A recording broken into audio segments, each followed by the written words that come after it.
out here today reviewing Midsummer Scream. Let's go inside and check it out.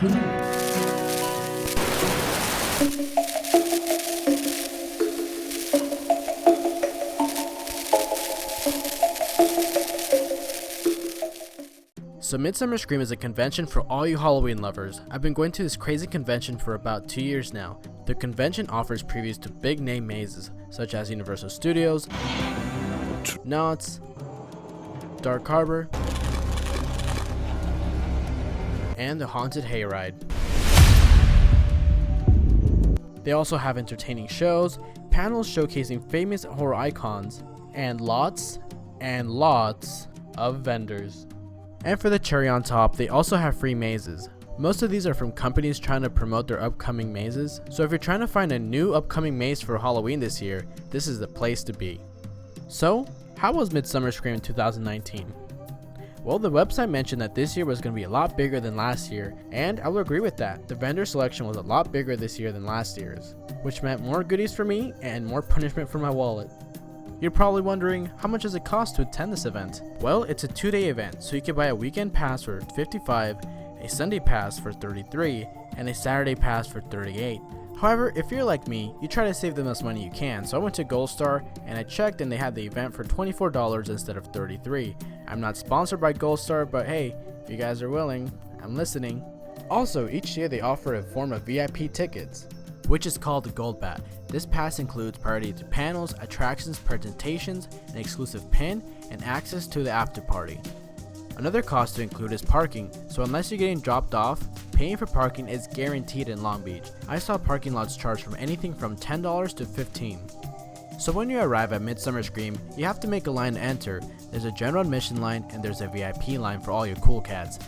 This year there's a lot more people attending than last year, so we actually had to wait a bit, and according to the website it might get worse because each year that Summer Scream opens, thousands of new people are attending the event.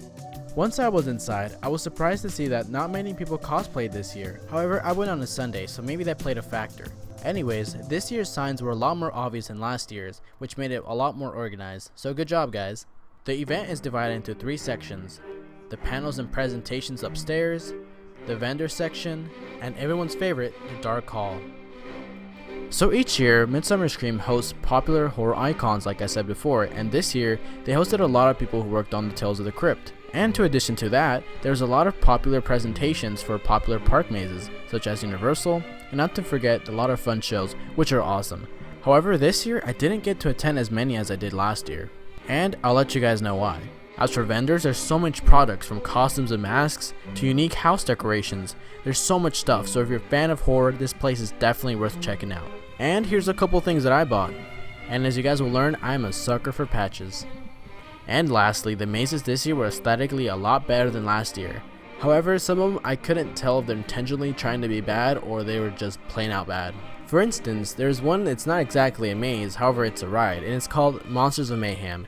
And we wasted around 30 minutes just trying to get on this ride, which only lasted about like 10 seconds at most. And I'm not trying to be mean or trying to be like a jerk to the people who made this. I know, I'm sure it took a lot of work because the outside was really well built and it kind of made me hyped up to go inside. However, from the perspective of the guest, you wait 30 minutes and then only to go inside to find out there's really no decorations. It's all pitch black except for one little figure standing out.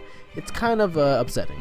And I totally understand that these are people trying to promote their business. However, I'm not entirely sure if there's a company trying to promote a product or it was placed by Midsummer Scream to fill in some of the gaps they had this year. I'm not sure. However, I do think there has to be a quality check because Midsummer Scream has to understand that the wait times are super long, and I'm not expecting a full out maze or anything like that. However, it can't be seriously like this kind of quality. And hopefully that didn't seem like an annoying rant. Anyways, let's talk about the positives.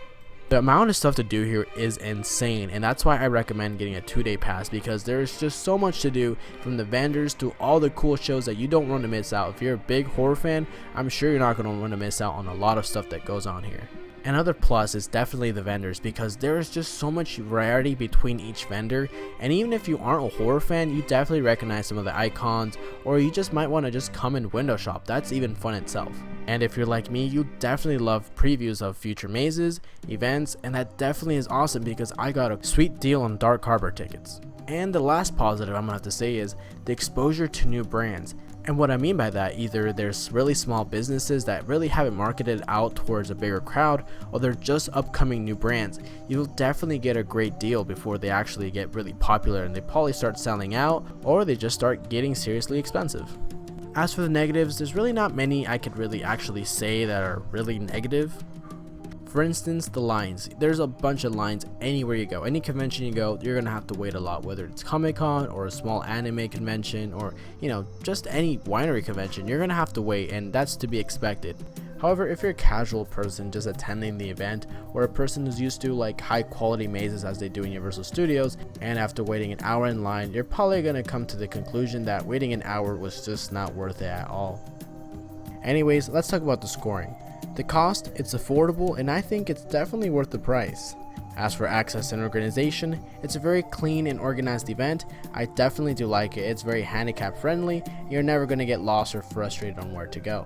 As for entertainment, if you're a big fan of horror, I could definitely see you having fun.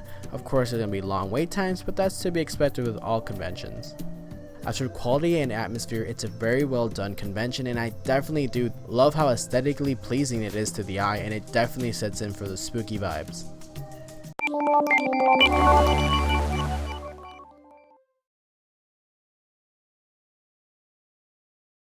Also guys, a huge recommendation. I'm not sure which year you guys are watching this. If you're watching this year, I'm pretty sure you already know this. However, if you're watching this in the future, due to the large amount of people that attended this year, I highly recommend buying you the weekend pass to be able to attend all the shows, all the mazes and vendors that you want, because the lines are starting to get really long, and I expect it to get even worse next year just because of how statistically the event's just becoming more popular each year, and it's almost doubling in size. So definitely either get a weekend pass, or like me, I'm probably end up getting the gold bat pass just to get to do everything that I want to do. Hopefully you guys enjoyed this video. I'm not sure when you guys are watching this. I'm sorry this video came out so late. It's probably kind of relevant by now, but maybe you kind of want to see the input I have on it. And if you're watching this video in the future, hopefully it's useful to you, and we'll definitely cover this event again next year. Hasta luego guys.